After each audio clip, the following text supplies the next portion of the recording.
Assalamualaikum warahmatullahi wabarakatuh. Pada kesempatan ini saya Nela Pujiastuti akan mempresentasikan mengenai landasan teori dari supply chain management.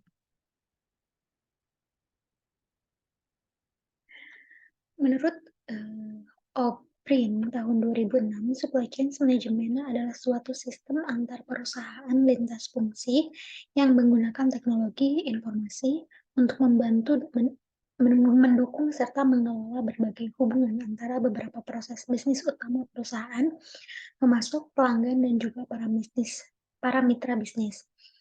Lepi dan kawan-kawan pada tahun 2000 mendefinisikan supply chain management sebagai suatu pendekatan yang digunakan untuk mencapai pengintegrasian yang efisien dari supplier, manufaktur, distributor, retailer, dan juga konsumen.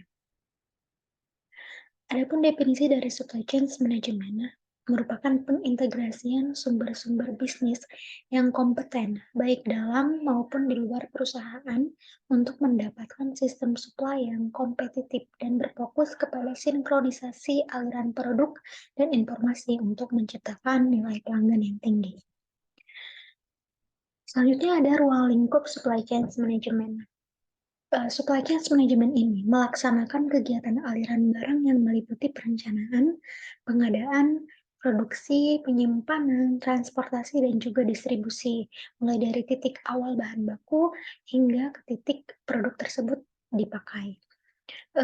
Di gambar bisa dilihat bahwa supply chain management link terdiri dari 7 mata rantai yang merupakan pelangi supply chain management, yaitu supplier, manufaktur, warehouse, transportation, distributor, retailer, dan juga customer.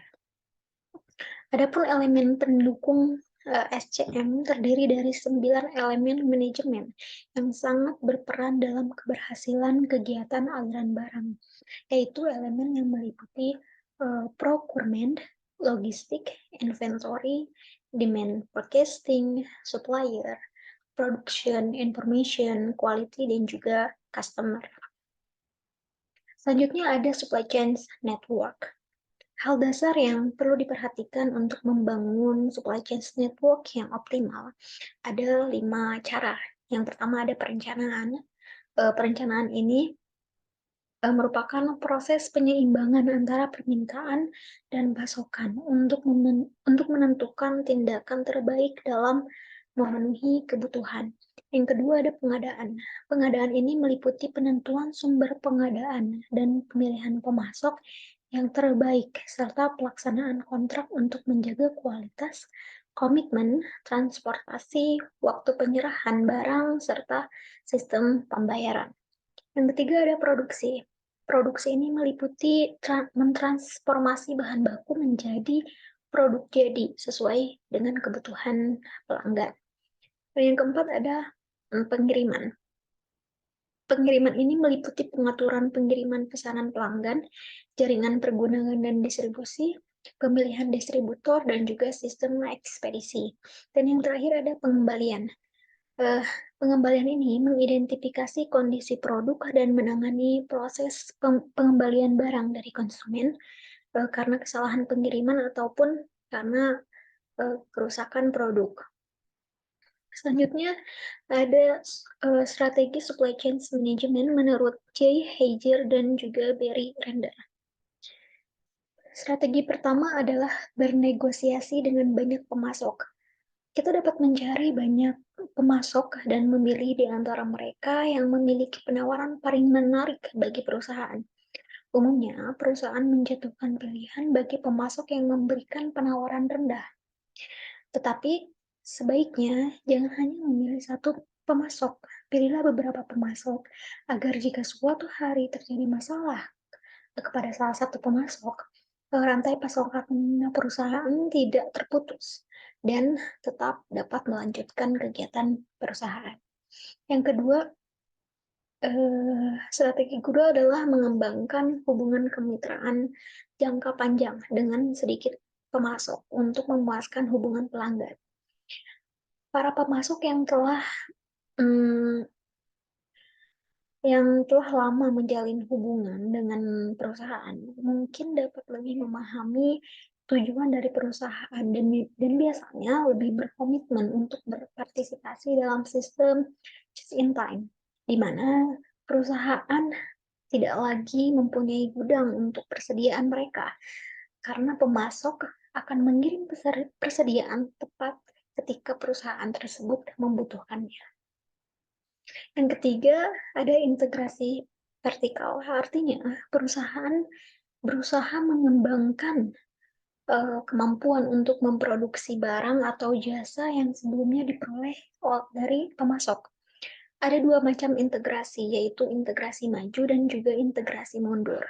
Integrasi mundur menyarankan perusahaan untuk membeli pemasoknya, sehingga mereka dapat membuat barang sesuai dengan keinginan mereka. Sedangkan integrasi maju menyarankan produsen komponen untuk membuat produk jadi. Selanjutnya ada jaringan Keiretsu.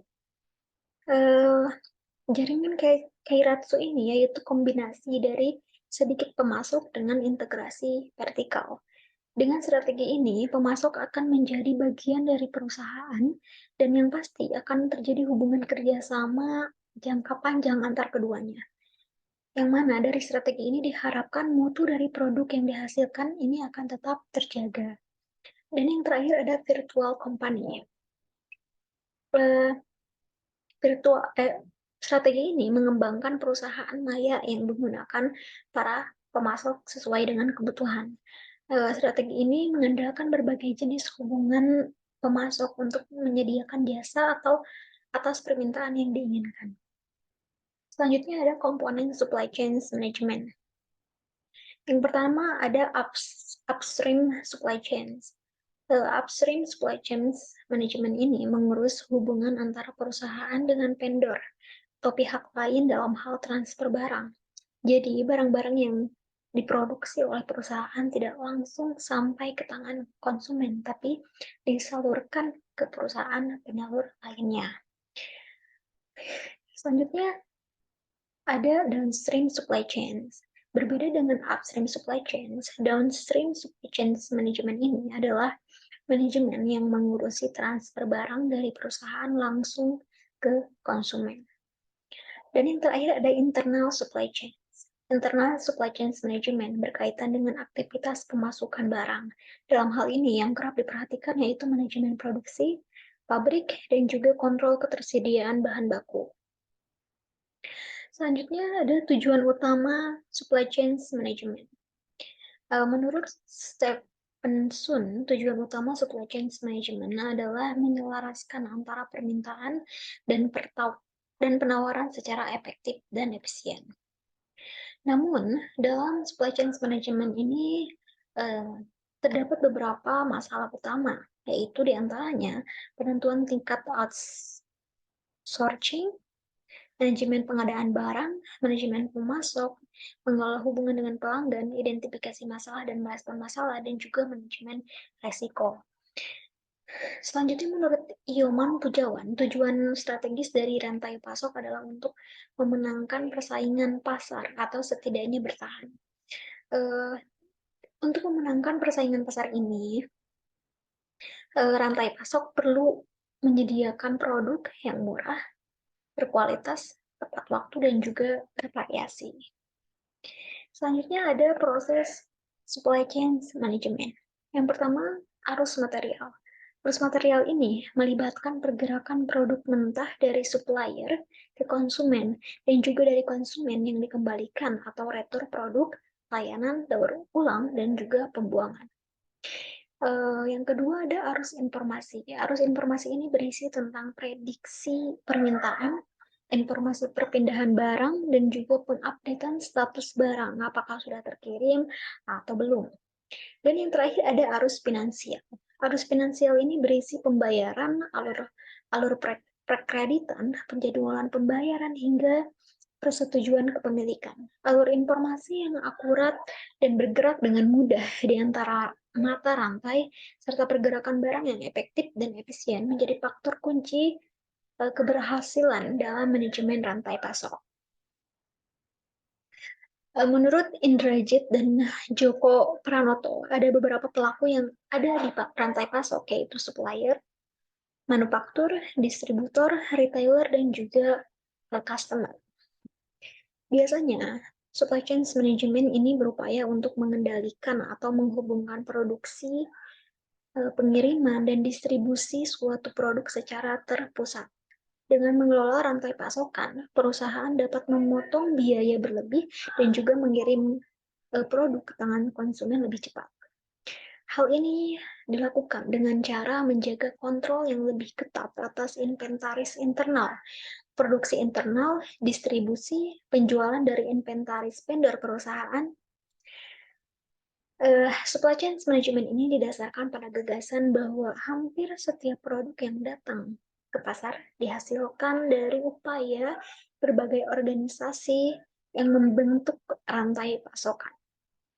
Dalam supply chain management, manajer rantai pasok mengkoordinasikan logistik pada semua aspek rantai pasok yang terdiri dari rencana atau strategi, sumber yang meliputi bahan baku atau layanan, manufaktur, pengiriman dan logistik, serta sistem pengembalian. Mungkin cukup sekian yang bisa saya sampaikan. Bila ada kataan atau perbuatan yang tidak berkenan, mohon dimaafkan. Wassalamualaikum warahmatullahi wabarakatuh.